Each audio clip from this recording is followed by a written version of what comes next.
Buenas tardes a todos. Yo les hablaré sobre fonética y fonología.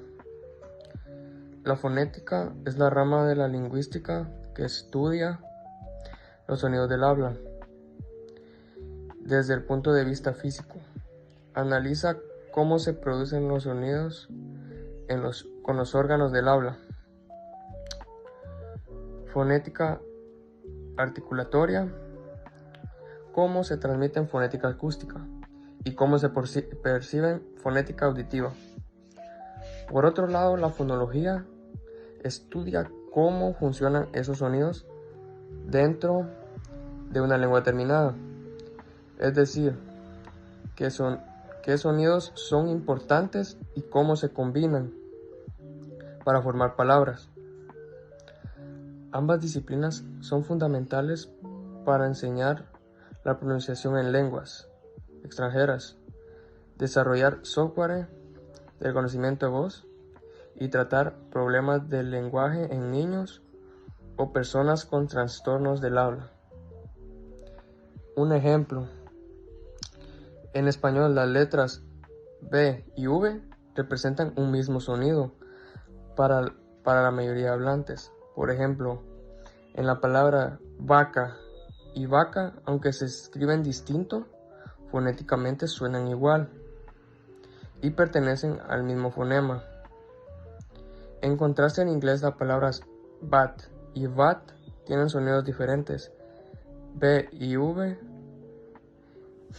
lo que demuestra en este idioma sí existe una distinción fonológica.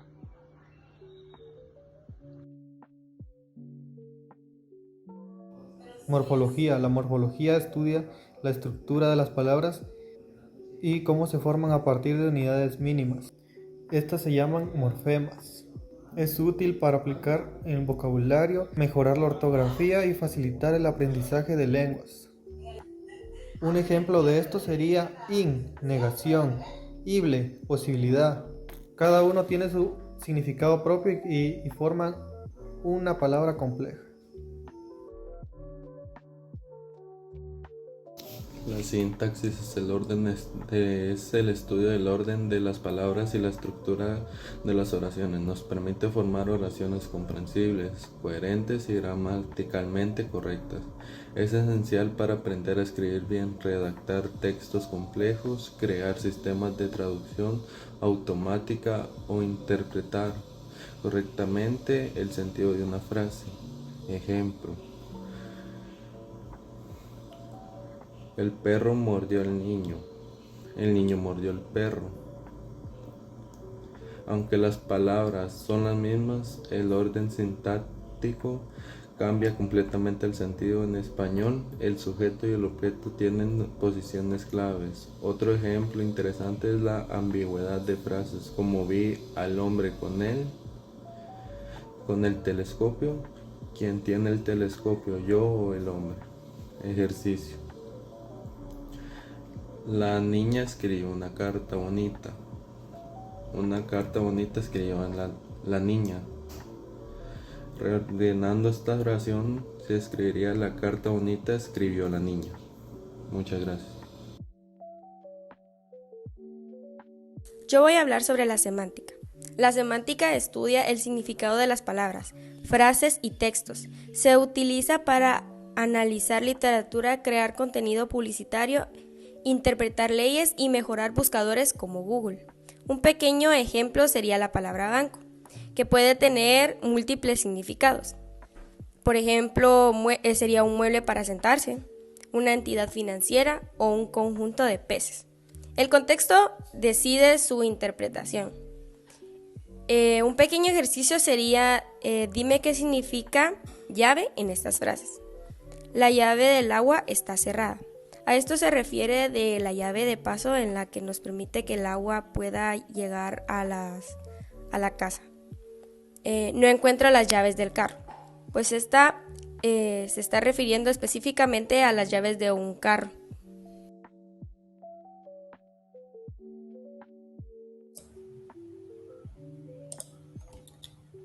Pragmática. Teoría, utilidad y aplicación. La pragmática estudia cómo el contexto influye en la interpretación del lenguaje.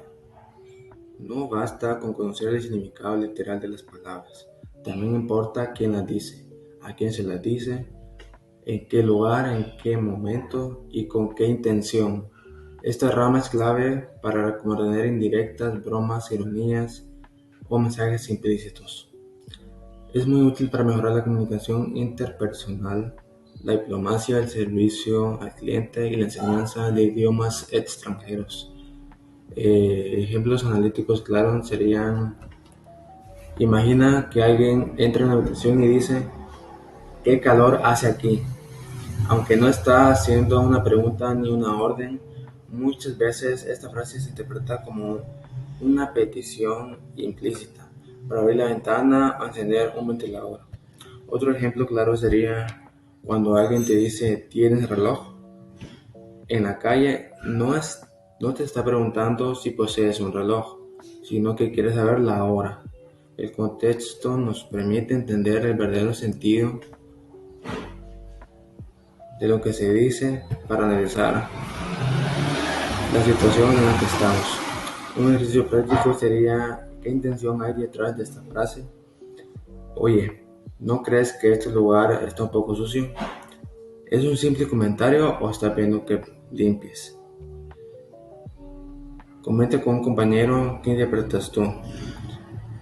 Para hacer un simple comentario puede ser una opción o una petición a que limpies el lugar que te está pidiendo.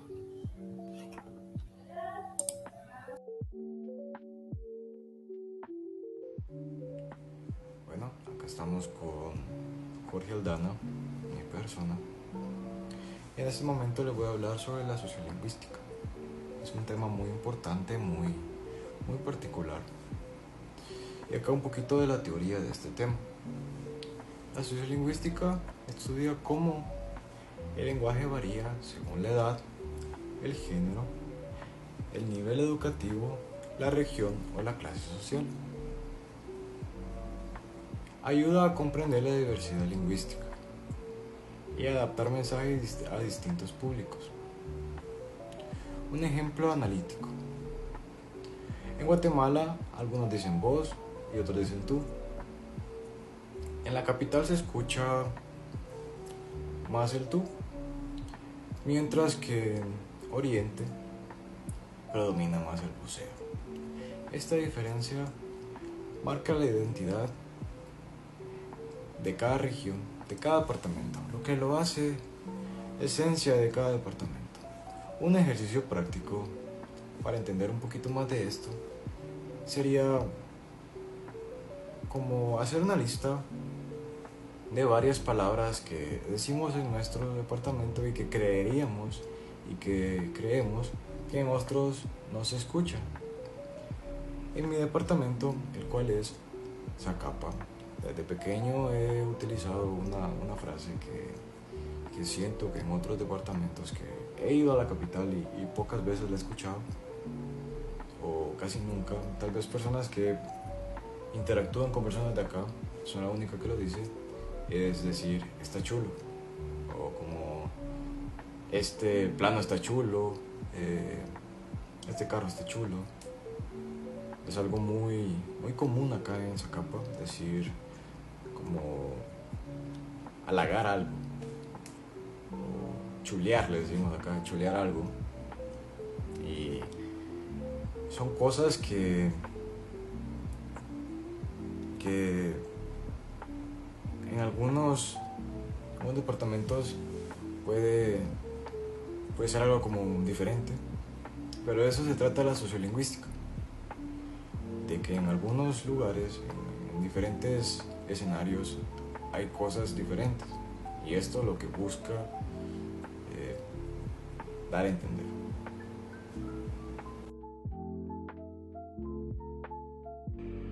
Las variedades lingüísticas son las diferencias o formas de que una lengua se puede manifestar.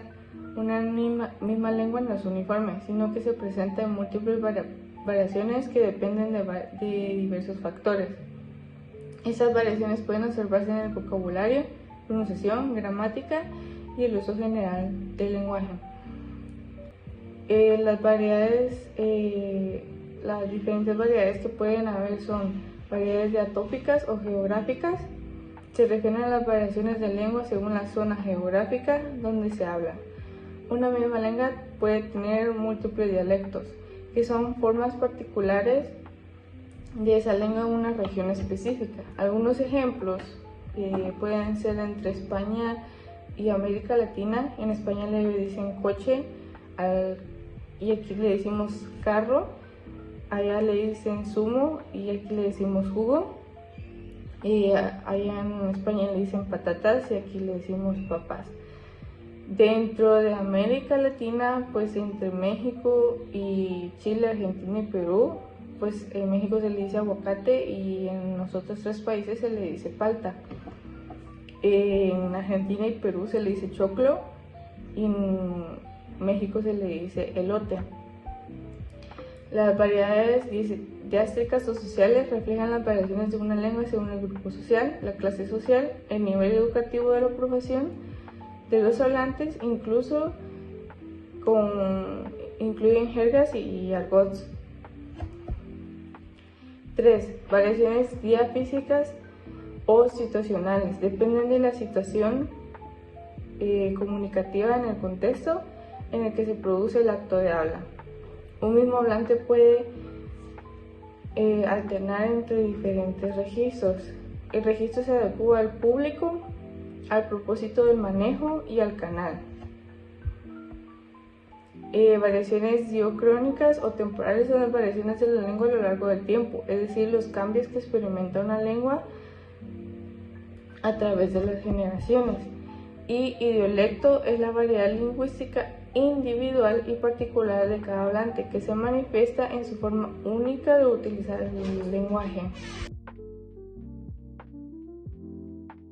Hola, mi nombre es Perla Santos y hoy les estaré hablando sobre mi tema, que es lingüística histórica. Bueno, ¿qué es la lingüística histórica? La lingüística histórica se encarga de estudiar el origen y la evolución de las lenguas a lo largo del tiempo. Gracias a este estudio que se le hace a las lenguas del tiempo de antes, podemos saber de dónde vienen las palabras, cómo han cambiado y bueno, cómo se relacionan las lenguas entre sí.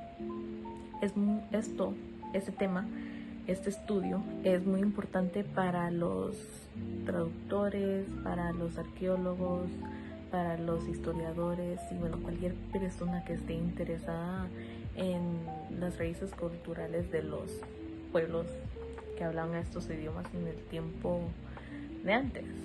Un ejemplo sería el español que hablamos nosotros, porque el español viene de un latín vulgar, un latín que hablaban los soldados y los campesinos del Imperio Romano.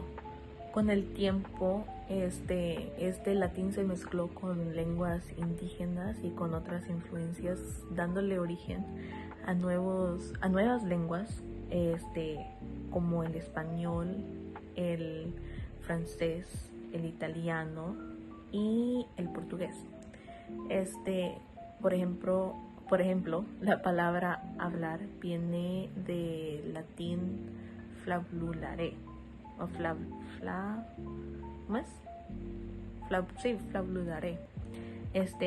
No sé si lo estoy pronunciando bien, pero intento. Sería en latín, flarar sería en portugués y hablar sería en español. Además, muchas palabras que usamos hoy en día tienen origen en lenguas indígenas como el chocolate, el quetzal. También usamos palabras tomadas del inglés como el wifi, el internet, el internet y el chequear. Bueno, esto sería todo por mi tema. Gracias.